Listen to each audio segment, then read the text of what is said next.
Hi, and welcome to the show where we share the stories of the many who intersect with our healthcare system but are rarely heard from. My name is Kevin Pho, founder and editor of KevinMD. Today on the show, we have Andrew Tisser. He's an emergency physician, and he wrote the KevinMD article, Life in the Emergency Department During COVID, A Rural Physician's Perspective. Andrew, welcome to the show. Hey, Kevin, thanks for having me. So we'll get into your article in a little bit, but first off, can you share your story and your journey to where you are today? Yeah, thanks. So, like you said, I'm an emergency physician. I'm practicing out in Western New York area. I went to school at the New York Institute of Technology, College of Osteopathic Medicine, and residency in Syracuse, New York. Nowadays, again, I'm living outside of Buffalo with my wife. I also host the podcast myself, the Talk to Me Doc podcast, as well as I'm a career strategist for physicians who are dissatisfied with their career. All right. Tell me a little bit about that. So what made you decide to kind of go into that non-clinical realm? Yeah, I mean, I still mostly clinical, don't get me wrong. I think I struggled a lot when I first got out of residency. People talk about burnout as it pertains to 40, 50, 60-year-old doctors, but I experienced it almost immediately. And all my more senior colleagues said, hey, you'll get over it. I didn't find that to be true. So for an escape plan almost immediately and tried, looked at the lists of other careers and tried a lot of different things and didn't find really anything that spoke to me. So I worked with some mentors, some coaches, and was able to kind of craft a career I enjoyed. I then helped a lot of my colleagues and friends do the same, and eventually started a business around it because I was good at it. So that's where we are today, but I still spend most of my time chugging away in the ER. Now, what were some of the things about the physician life that you just got out into that you were dissatisfied with and potentially led you to burnout? I think there's always this, it'll get better, delayed gratification as you move through your career. Medical school is medical school, and then you're working to try and get into a residency. And in residency, it's really challenging. The hours are terrible, but it'll be fine once you're out there.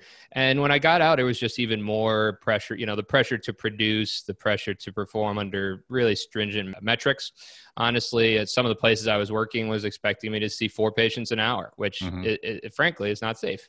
And just the lifestyle of emergency physician with all the nights and weekends coupled with just a really terrible work life, really, it was a recipe for burnout right away, honestly. Now, for those other emergency physicians who may be listening to this, what are some tips and advice that you could give them?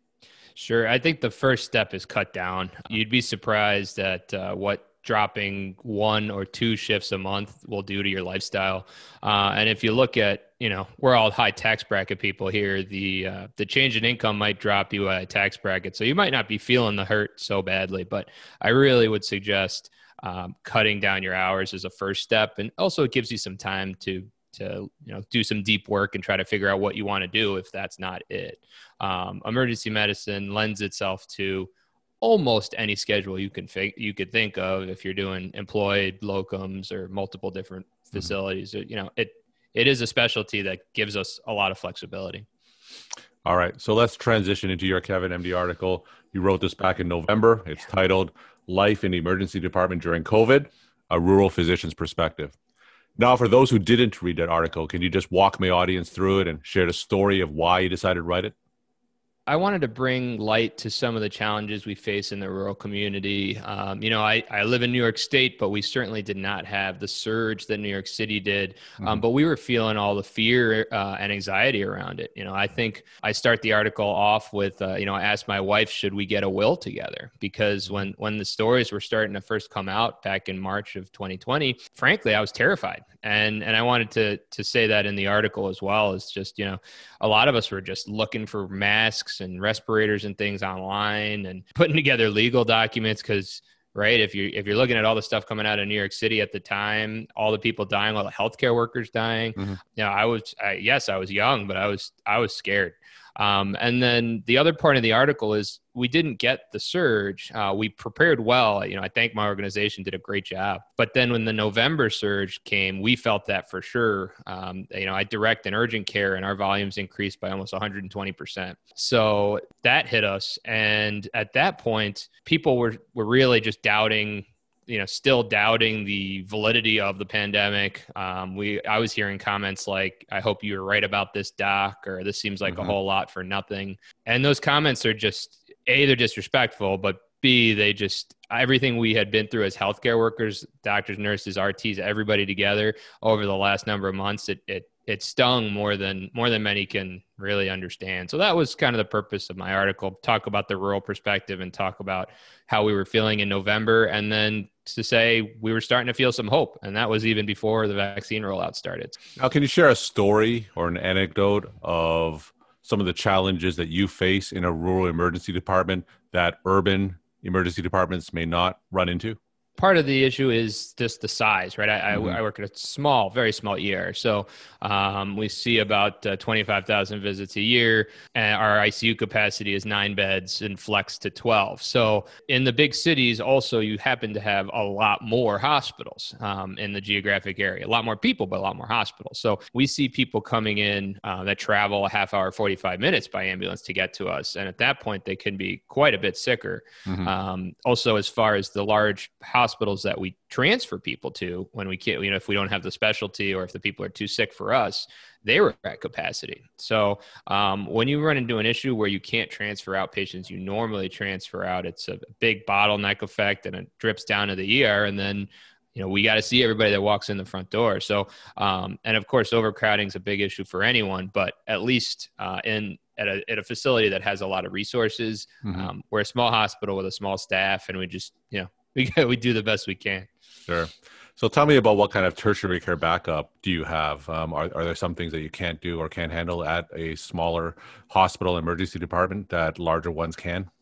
Yeah. So my hospital is nice in that we're a small hospital, but part of a larger system. So we have 2 big hospitals that we transfer patients to. And so that, there's plenty of things we don't have. Like, for example, I don't have a neurologist. So strokes are all transferred out, basically. We don't have any PCI capability. So we're still using thrombolytics in some of these STEMI patients and then shipping them out. So there's a lot of specialties we don't have. Plus, we don't have the ability to, necessarily call in ENT for something or what have you. I say that it's challenging to work in a small ER, but it really improves your skills because you're doing a lot more as the emergency physician. At night, I'm the only proceduralist in the hospital. It's me and the internal medicine hospitalist, and that's it. I like it. I think it's great, but there's certainly, you got to use your resources well. We're talking to Andrew Tisser. He's an emergency physician, and he wrote the KevinMD article, Life in the Emergency Department During COVID, a Rural Physician's Perspective. Andrew, what do you feel are some of the challenges facing rural emergency department care going forward, even after the pandemic in the next year or so? Yeah, that's a good question. I think staffing will always be an issue. I think it'll be an issue for the large and the small hospitals. You're seeing a lot of the single, the freestanding small hospitals getting gobbled up by bigger systems just because they can't survive. I think challenges, of course, will be continued staffing, will be, vaccination rollout programs. Luckily, we were able to do that well. But I think as some nursing and some other specialties seem to be leaving medicine because of burnout and other issues of that nature, I think staffing will continue to be an issue. And for those newly graduated emergency physicians looking for new jobs, what are some character traits that they should have if they're considering a rural setting? You need to be comfortable working on your own, which coming out of a big residency program, you call a specialist for anything, right? And there's a lot of things that perhaps we can handle as emergency physicians that don't necessarily need transfers and would be inappropriate transfers.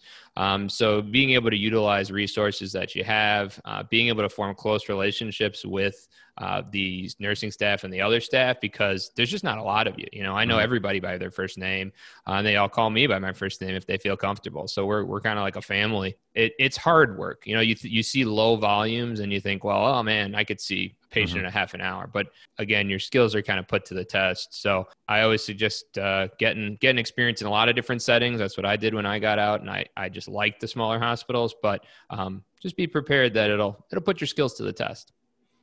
And after working in the rural setting for a few years now, is there anything that you know now that you wish you knew back before you started?